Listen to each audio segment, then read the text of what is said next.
Hello and welcome back to SparkleDart. If you've ever,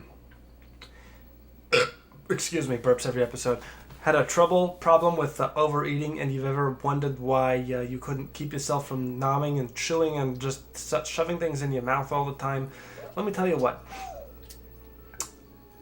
I used to have this problem too, and now I don't want to say I was a fat boy when I was in high school, but I certainly wasn't very skinny. Burps every episode. By any stretch of the imagination. Now, I did have some trouble with overeating. I would be constantly trying to shove things in my face and, well, not constantly, and not shove things in my face. All of those words in that particular order sound kind of bad about the type of person, character that I am and that I choose to be. So, anyhow, I would always eat like potato chips all the time and just, stuff and like Hot Pockets and whatever. And it's like, I understand why you eat because you're sad and you're sad because you eat. Now you've seen Austin Powers, the fat bastard character. He said some quote exactly like that. Oh goodness gracious, he said something like that, and it really resonated with me when I watched that movie because I'm like, that's exactly how I felt at the time. Not so much anymore, and I was able to get over it because, well, here's the thing: is your quality of life is very heavily dictated by what you do most of the time, and for the most part, what you do most of the time is work and sleep. And if you're not doing something that you enjoy as a job, then you're probably not coming home and spending your time doing something that you enjoy away from work, right? So that all makes a lot of sense if you think about it. If you think about it the way that I described it, that all makes a lot of sense. And because of that, it's like, so you spend all your time at a job you hate, and then you come home doing stuff you don't enjoy doing that makes you feel worse. In the end of the day, there'll be nothing but trouble. At the end of the day, I'm trying to quote Les Miserables, but it's failing. So anyways, I'll go on.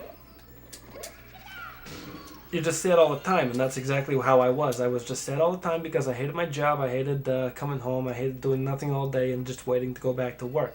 So what did I wind up doing was I got a new job, and now what did I start doing was something I enjoyed doing all the time. I told you a couple of episodes ago of some other fucking Let's Play that I did that I was like, wasn't going to tell you what it was because I'm a very secretive person. I don't want you to like call my work and start harassing them and telling them that they got really stupid pens because they only have red pens, and I know when you write checks you're supposed to use blue pens and not or blue or black pens. I don't think it matters that much, but you're not supposed to use red pens because red indicates like negative balances or losses or something like that, and you don't want anybody to think that you can't pay your check and that it's going to bounce for some reason, because if your check bounces, I guess that's not the biggest problem in the world. As long as you're paying for something that you don't need to be paying for that much, I guess. But if you're paying for your rent or like a car payment or something like that, at that point it's like, well, this is very important, and it's very important that it gets paid, because if you don't pay your car payments, then they're going to come and tow your car, take it away. The Honda dealer down the road is going to start calling you and sending threatening pieces of glass in the mail, and then you'll just have to kind of accept that. You'll have to be like, well, if you could please stop sending these to me and my family, because my son ate the glass that you sent us last time because it was painted green and red and blue, and it looked a lot like candy. So don't paint glass to make it look like candy and then send it to my house, because my son will eat it.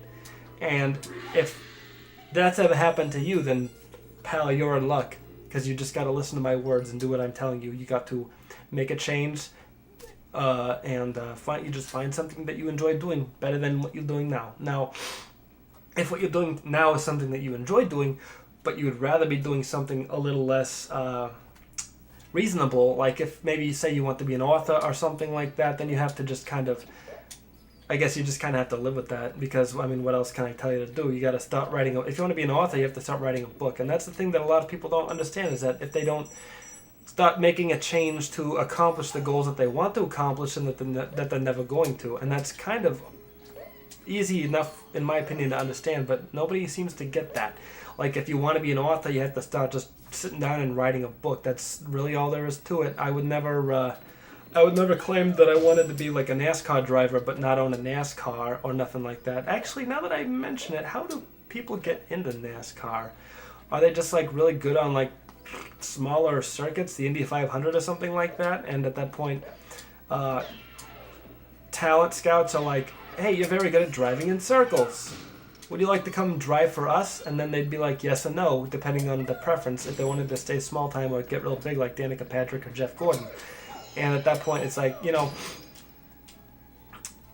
at this point, you're more of a celebrity than you are an athlete. I don't even know if I'd consider somebody who drives cars for a living an athlete. Not to say anything bad about what they do, obviously. If it's something that I personally can't do, then it's not something that I'm going to judge somebody else for doing, because I can't drive NASCAR. I could never drive that fast. I've got a hard cap of like 55 miles per hour. If you've ever been driving down the interstate I-80 and you're behind someone going like 55 on like a 75 road, that's probably me going real slow in that white car, that white Pontiac going real slow. Now, is that my fault? I don't know. Is it my fault? You tell me, because I value safety over I value getting to where I'm going at any sort of faster rate of time, because you know what happens if you drive faster, you actually don't wind up saving a lot of time. Now, there was this one time I was driving out towards the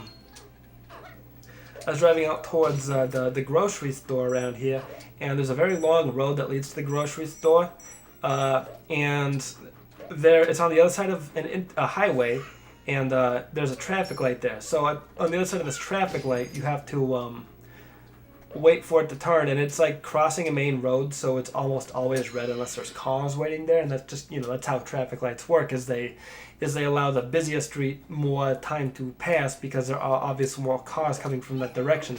So this guy sped around me in a no passing zone that was leading up to this intersection, and he probably did this a good 2 miles before we got there. So it's like, whatever, it was a no passing zone, and he decided to drive around me, which was very, very illegal, but I didn't care that much. You just gotta let it roll off your shoulder. Take a chill pill or something, but only if you've been prescribed those chill pills, because if you're taking them and they're not your prescription, then that could be very bad for you, and you could also get arrested for that, because that is not okay. So anyways, pardon me. He went around me. His car, he went real fast around me, and maybe 30 seconds, a minute later, I got up to the stoplight that was at the intersection, and there he was waiting at the red light. Like, he drove around me as fast as he could, and all he managed to do was get in front of me, and that's all he managed to do. That was disappointing. And I'm like, buddy, you're risking your own life and the people around you to save no time. He even went to he was going to the grocery store, the same one I was going to. And he drove fast into the parking lot, and he drove fast through the parking lot, and he still didn't get into the store any faster than I did, because I parked at the far end of the parking lot, but he kept driving around it until he was able to find a spot close enough to the entrance that he could just walk there and save no time, obviously, as I was saying before, because he got there after I did, and he walked into the store after I did, even though he drove around me and drove fast to the parking lot trying to find a spot.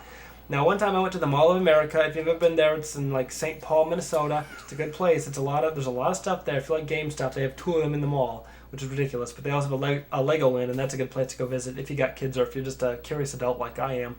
You can make your own Lego figurines, and you can buy Lego sets that they don't normally sell in other stores, like at Walmart or Target, or those Toys R Us, I guess, would also probably have Lego sets, if I'm being honest here. I went to Toys R Us recently, and it's been a long time since I've been to one, so it was a weird experience for me. I was buying presents for these babies that I was told that I was related to. I'm not really sure how, because it was like my cousin's uncle's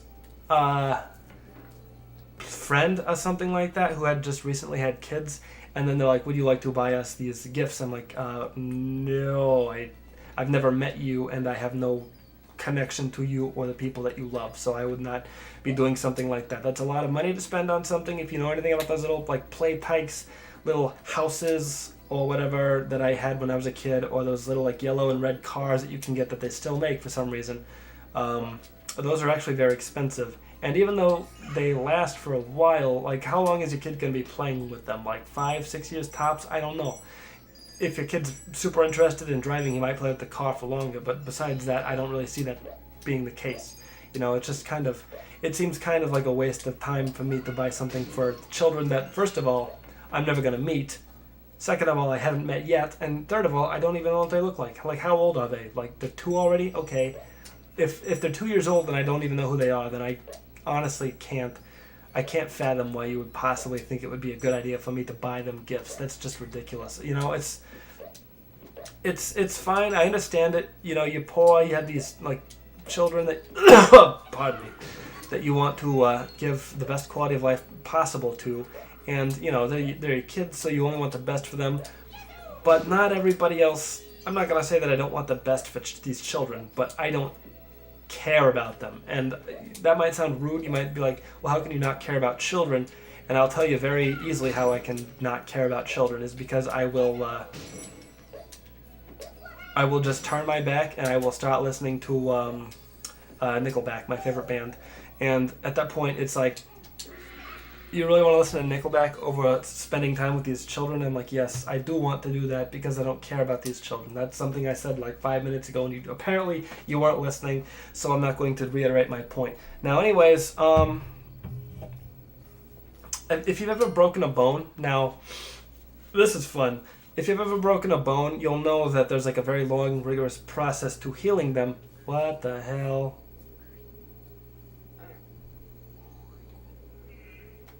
Alright, okay. There's a very rigorous process to healing them. Like, you gotta, like, sometimes if they're bad enough, you have to, like, tie a ruler to your arm or something like that so that it doesn't bend anymore and break even further or whatever. And then you gotta put it in a cast, and people will sign your cast. And then you start losing pens and shit down your cast, and, like, Band-Aids and coloring books and magazines and, you know, whatever else like that. And it's like, well, I don't want all these things in my cast, but I just have these itches down there. And they're like, how do I deal with these itches? And they're like, you don't. You just have to start drinking. And the doctor's like, you're like, doctor, do you really just recommend that I just start drinking? And he's like, yes, I do, because I'm a doctor. You really think I don't know better than you do? Of course I do. I went to medical school for like 12 years. He's like, 12 years? It's like, yes, 12 years, because I went there for a lot longer than I was supposed to, because there was 1 year where I took all the wrong classes, and that happened 3 more times after that 1 year. In a row. All those years happened in a row. And I started taking like music classes. I did get a music degree out of it though, even though I didn't really want one and I don't care about music. And honestly, I didn't even really learn how to play any instruments, so my music degree is effectively pointless.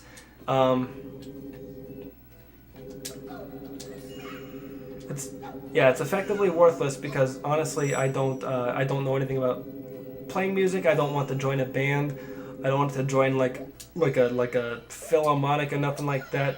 And I'm kind of mad that I spent so much time and money on that. But honestly, you know, I'm a doctor now, and since I have so much money, it's like my student loan's already paid off. Obviously, I'd have like $40,000 more if I hadn't done all that in the first place. But you know, you can't be too upset about it. It's about the experience. A lot of people always say college is about the experience, and it's like that's true to an extent. But a lot of people take college as like an excuse to just like start drinking or start partying, stuff they would never normally do when they were back in high school because their parents wouldn't let them. And it was like, well, alright, well, I'm not really sure what I'm doing right now.